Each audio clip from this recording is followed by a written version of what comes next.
Welcome to Real Life Mentoring, where we explore real life issues to help you make an authentic difference in the world. Hi, everyone. This is Chris with the Real Life Mentoring Podcast. And today we are with Nate Brewer again on the Working Genius. This is the third part of a three-part series. So Nate, welcome back. And we're going to finish out talking about the Working Genius today. Thanks. Good to be here again. So let's do this because hopefully people will have listened to part 1 and 2, but to solidify these together, let's give a brief introduction to what is the Working Genius again? Working Genius is a framework for work that helps teams become more cohesive, more productive, and also more fulfilled in their work because they discover what type of work brings them energy and joy. Most businesses have teams that aren't productive or as efficient as they could be, and they aren't maximizing their potential. Maybe they're frustrated in their roles or not working well together. So Working Genius solves that problem by helping teams become more productive, more cohesive, and therefore becoming more fulfilled in their work. The term working, of course, applies directly to our work life, which is a majority of our waking hours, and genius, something you're naturally gifted at. So it's kind of a productivity tool with a personality touch, I think I said on the first episode. Okay. Well, you answered my second question. Why is this important? And you just answered that. I will tell you, as I was thinking about our time together this morning on this episode, I find myself tired over the last few weeks, and there's different reasons for that. But I was looking at part of it, and I think some of it is that I have been working over the last probably 2 weeks or so out of my working genius. Sometimes we have to do that, but I think I've done it too much, and I have found myself more mentally, emotionally, and physically tired. Does that make sense? Yeah. Yeah. And I think when you say working out of your working genius, you mean working outside of your working genius, right? Yes, my particular areas that fit me. And I did not think about that until this morning in preparation for this. So I'm a very practical guy. So I want to go, okay, let me back up. And I know I have to work outside my giftings sometimes just to get the work done. But I've been doing too much outside that in the last few weeks. And it's showing Exactly. itself. And I remember from your assessment, the top two are your discernment and invention, and the ones that are draining for you are enablement and tenacity. Should we give the listeners a quick review of the six? That'd be great. Okay, so we've got, first of all, just wonder. And as you're listening, you can be thinking, is this me? Does this describe me? Wonder, it all starts with wonder, identifying the need for change. So people wonder by asking big questions and wondering if there could be a better way. And responding to that is the genius of invention. So people who are gifted in this area generate innovative ideas and solutions to those questions that the wanderer comes up with. Out of that flows discernment. You might have a lot of ideas generated, and you need to discern those ideas. Is it the right idea? Is it the right timing? So they assess the workability, the viability of the idea. Then comes galvanizing, which is a genius that rallies and inspires. So it gets people going in the right direction and pushes them to action. Out of that flows enablement. And enablement is a very people-oriented genius. It helps support and encourage and implement the idea or solution. And last but not least, tenacity. And that ensures that the idea or the solution gets completed and that the results are achieved in the right time. Okay, just how you describe those, I believe that in the last couple of weeks, I have focused more on galvanizing, enablement, and tenacity without even realizing it. Yeah. And it makes sense. That could be why you're feeling drained. Yes. But I'm feeling drained. Yes. At least part of the reason. There's a lot of factors going on in life. Sure. But it's interesting. Life's going to happen. That's just how it is. And things are going to come about that are difficult or challenging or frustrating or discouraging. And so that's a part of our life. But mixed in with that, if I could learn, and I'm continuing to learn this, to work in my area of strengths more, it would help balance that out, correct? Very much so. And you're really hitting on why it's important, because you can maximize your joy and your energy and therefore your fulfillment in work if you're able to focus and operate in those geniuses as much as possible. As you mentioned, there's sometimes tasks that just need to get done. You can't avoid them. You can't outsource them. You can't delegate them, especially if you're a solo entrepreneur or situations like that, where the boss asks you to do something, you've got to do it. but you want to focus in the area of your geniuses, and that really maximizes your joy and fulfillment, which When is we were a big USP of the tool.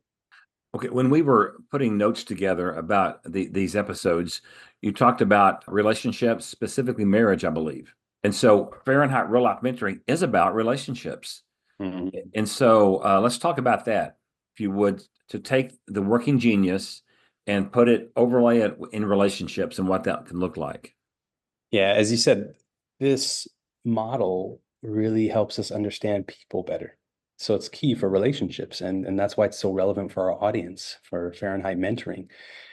We want to, it's great to have tools or even personality profiles that help us understand. It gives you a kind of a jump start if you're a mentoree or a mentor, or just relationships in general. And so specifically when we're talking about marriage, a very close, intimate, daily relationship, if we can understand our spouses better, well, that's a win-win for everyone. So taking the assessment, for example, helps you learn about yourself and your spouse. In episode 2, we did kind of a live coaching of the assessment for you and Christina, and there was a couple aha moments. And just a quick story from my marriage. My wife has a genius of discernment, one of them, and one of my top geniuses is invention. So I'm constantly coming up with new ideas and constantly coming up with solutions as well. And the ideas that I sometimes pitch, or these new solutions or visions or ideas that I have, my wife will often assess or refine or improve those ideas. But Okay. for so many years, it felt like she was just kind of shooting it down. It was like, nah, it's not going to work. Now I realize she's just using her genius of discernment. And often the idea didn't work, but she just had this intuition of kind of this gut feeling that's not going to work, or it's not the right timing, or from those 5 ideas, 2 are good. And she would just naturally assess the viability of my ideas. And I often felt offended and often felt discouraged by her discernment and by her assessing all of the ideas. Now we have a language for this, and Okay. we even just used it yesterday. We're in the kitchen. I had this idea, and she said, yes. Mm-hmm. And I could tell she was being very intentional with her words. And she said, I would like to suggest we improve that idea by, and then she gave me the kind of the 2.0 version of the idea. So it can be such helpful language Okay. to help us understand our spouses better and to work together. Because in essence, a lot of what marriage is, or a large part of what marriage is also a working relationships. If you're talking about finances together, if you're talking about planning a vacation together, if you're talking about raising kids together, this is all work, actually. And so understanding what roles who is going to do in the marriage is very helpful. And after you take an assessment, it's helpful then because you can not only learn your spouse better, but you can then adjust those roles and responsibilities in your marriage. I have discovered that, and this just makes sense. Life's going along in my marriage, but then a certain amount of stress comes in. And unless I'm deliberate about remembering and respecting how Christina is wired that way, Mhm. then it will irritate me or frustrate me, or I will Yeah. make assumptions. But when I go, wait a Yeah. minute, this is like, I think hers is tenacity, I think, was the, Discernment and tenacity. Right. yes. And so her tenacity, which is a wonderful thing, has Yeah. actually pushed back on me sometimes, especially in moments of stress. And I've got to learn to just back up and go, wait a minute, this is actually good. So has Yeah. your wife's, you said her language with you in that kind of situation, has it changed because of this education with these tools? Exactly. Yeah. It's helped us. It creates mutual awareness. Okay. That's a good way to say it because she understands in that moment, I'm inventing. I'm inventing in this moment. And she is discerning then. And if she understands, hey, all these ideas I'm coming up with, it doesn't necessarily mean I'm going to implement them all, but I'm just inventing. I'm in my flow of invention. And on the flip side, I understand she's not trying to shoot up down all my ideas. She's Okay. trying to actually discern them, assess them, improve them. And so that gives us a mutual awareness and a mutual understanding. It reduces guilt and judgment upon one another.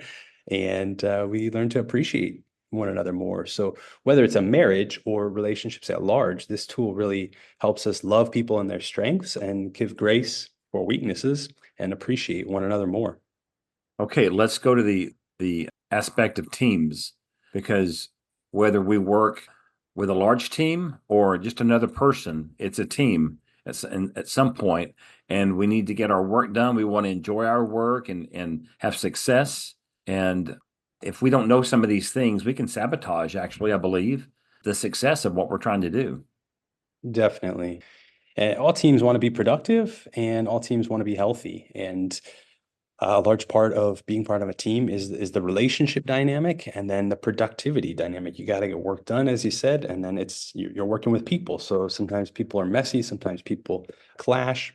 This tool not only helps us understand one another better, but it actually gives us a simple workflow, which increases productivity, and it helps us work better together, collaborating. So, for example, this is a tool called Sure. a team map. So you can take the assessment, and if your whole team takes the assessment, then this really unlocks the working genius for teams because it generates a team map, and you can see where there's strengths, where there's gaps. Let me clarify Because something you said just a minute ago. Did you say, please, so in working, so we have relationships, obviously, but we want productivity as well.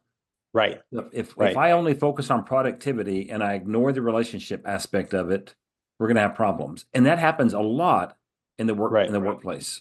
right, exactly. Yeah, you don't want to sacrifice one for the sake of the other. You need both.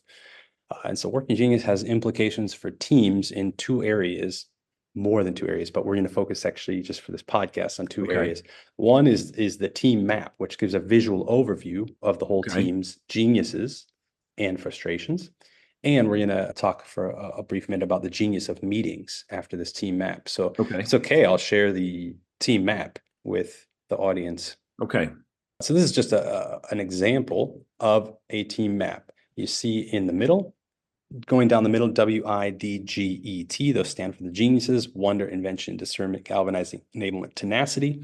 And then those are mapped out, starting with the upper left, wonder. On this team, you Okay. have one member of the team, Yasmin, who has the genius of wonder. And you have three members on the team that have it as a frustration. So the implications of this are with only one member having the genius of wonder and three with it as a frustration, this team needs to ensure they're making time to ask the right questions and identifying the right problems before moving to action. So on a team dynamic, then this team should ask, are we tapping into Yasmin's gift for our projects and initiatives? And are we really solving the right problems? Because solving the right problems starts with asking the right questions, and this individual is going to be gifted in that. Let's take a look at another example. Nate, could I We see, interject something here? Just yeah, looking go at for this, it. so Yasmin, the wonder is her genius, and Mhm. three others, that's their frustration. I Yeah, could see, if we're not careful, we could make Yasmin feel ignored, overlooked, and not valuable because, well, the three of us see it this way, correct? And correct. Yasmin's going, yeah, I could just see where that could impact a relationship. Yeah. Because take, for example, what if the person there, Ross G, is actually tasked with leading the meeting, but this is actually a frustration for him. And then it renders the meeting frustrating for him and ineffective for the team. Let's look at another example. A team map. Here's Yasmin again over at galvanizing. You see, it's actually a frustration for her. But Okay. on the positive side, there's 5 people on this team that have it as a genius.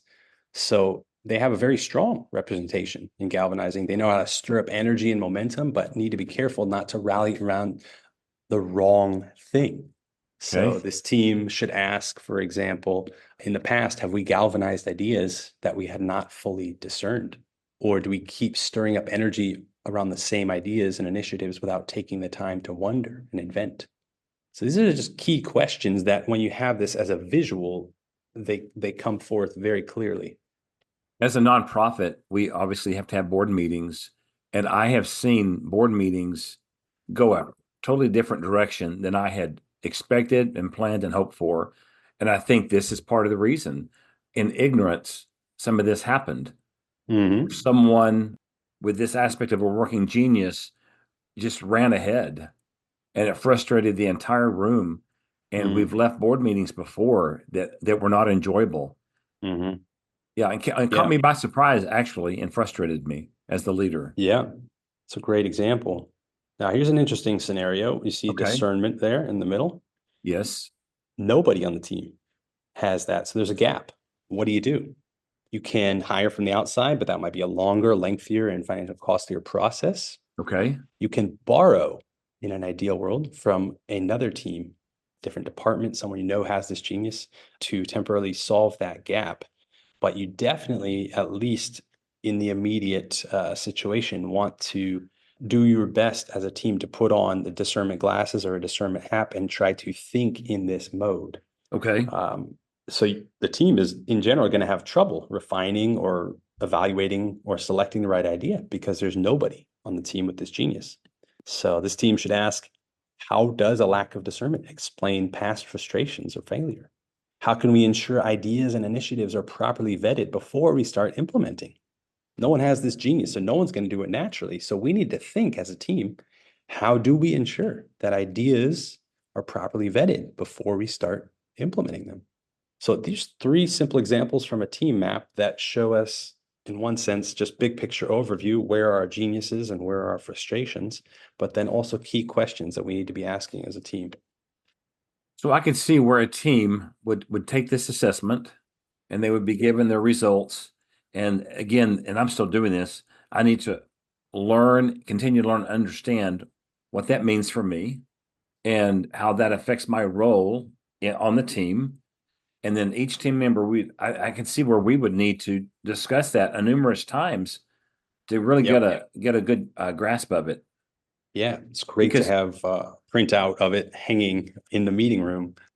Because human nature, I think we want to go back to what we know, well, our giftedness, and then instead of trying to adapt, it takes it's a deliberate action to adapt. It is. And you said it in different words, but it also helps us understand when, not just to use your genius, but also when, the timing of when to use it. Okay. That leads me into the application of meetings, actually, because Okay. most teams have four types of meetings. You have kind of a quarterly or maybe a yearly offsite. So Okay. nonprofit, you maybe have one yearly face-to-face board meeting a year where you have kind of zoom out big picture. Let's look at our successes. Let's look at the vision. Let's look at where we're going and asking questions like, are we living up to our potential? What are we missing? Things like this. So these are big picture questions. And how Working Genius can really play a fantastic role in meetings is in order to make the meeting really effective and also fulfilling, to align the genius running that Okay. type of meeting. So to give that example, the big picture yearly offsite, that would be a wonder or inventor Okay. type of meeting. And if this isn't making sense yet, let me give a couple more examples. So you have maybe a leadership meeting or a team meeting to tackle one specific problem. So this is a second type of meeting most teams have, kind of a strategic meeting. Hey, Okay. we have a problem. We need to focus on this topic and we need to brainstorm solutions. Well, this is great if it can be run by an inventor and a discerner, because those with invention are going to generate ideas and those with discernment are going to discern the ideas if you're strategically looking at this one problem. Makes sense. Yeah. Well, and you Well, said we want meetings to be effective and fulfilling, right, both. right. Because Yeah, when it's fulfilling, it motivates people and it stirs them to want to give more and to want to connect more and work together. I think we were joking the first episode that we'll talk later about how to make your meetings not suck. And this is what we're getting into now. Meetings suck if the genius running it clashes with the type of meeting. It's frustrating for everyone, and it makes it inefficient too. So the third type of meeting, most teams have like a weekly staff meeting. Yes. Where everyone knows kind of the big picture goal for the week. You're asking questions like, are we moving the ball forward? Are we accomplishing this goal for the week? And you want this is going to be a GET meeting. So someone galvanizing, enablement, and tenacity. Okay. Those three are going to be in the main focus here.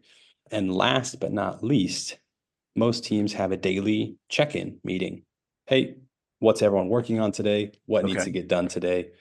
So it's a very execution oriented meeting. Quick communication, but it's all about execution. And so that's a tenacity meeting. You want someone with a genius of tenacity running that, because they're not going to waste time asking big questions or brainstorming with new ideas. It's just, hey, what are we going to get done today? It's all about achievement and execution. So there's significant takeaways for 6 Types of Working Genius when it applies to meetings. It really makes them more fulfilling and more productive. I saw that play itself out 2 days ago. So Christina is taking a sabbatical for about a month from work for her health.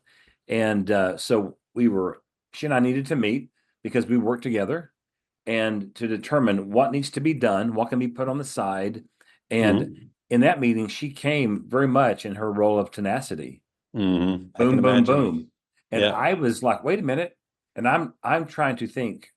I'm just trying to discern some details. I think some of my wonder came in, and she's like, no, boom, boom, boom. And that's just actually get this done. Yeah. We do. We have a few days this week to decide priorities. Let's get this done. And then during the month of September, Chris, you can do the wondering and discerning and those kind of things like that.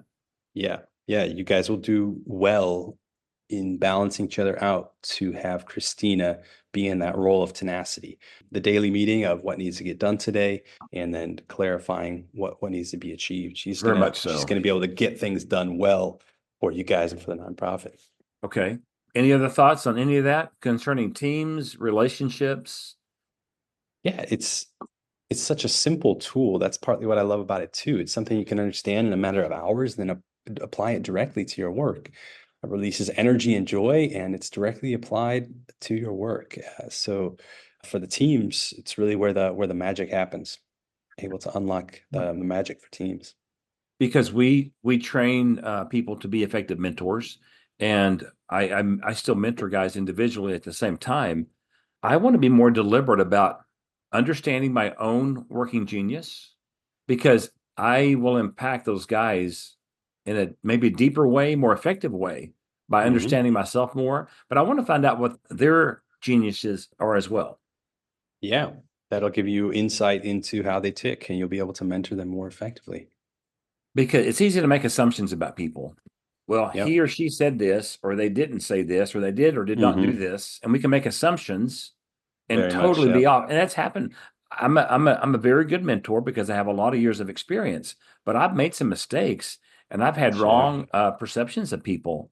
And I believe that sometimes I haven't understood them well. And this is a tool that will help me understand people better. Yeah.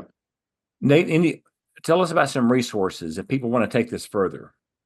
This productivity tool with a personality touch has kind of exploded in the past years.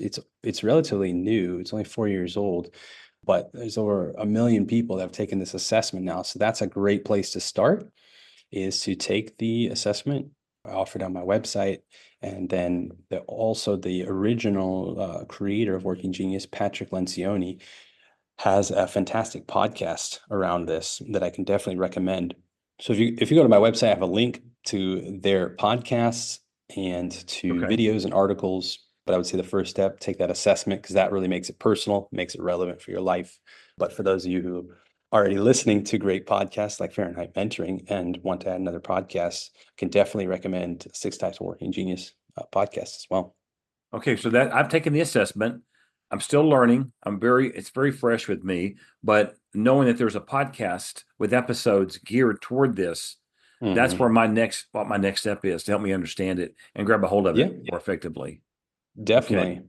I would say, throw that podcast on when you're driving in the car, or when you're cleaning up the kitchen, or whatever is convenient to you. And then for you as well, after the assessment, the next step after the individual assessment is a team, that team map that you saw. So you put you and Christina up there, but maybe even, I know you guys have others in your nonprofit that are certified mentors in Fahrenheit Mentoring, and maybe even the board. Then you look at your whole team as a big picture. That would be a great exercise for an upcoming board meeting or yearly offsite. Well, you can hold me accountable on that. That is really an important next step. So for me, I think I would need to gather our small staff plus our board, and we're going to be adding some new board members. So to me, this is a great beginning for adding new board members as well.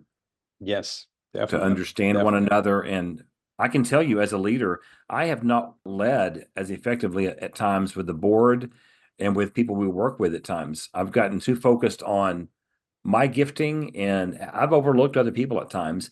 And yet it's interesting. I sound complicated when I say that, but I'm very deliberate about trying to understand people individually.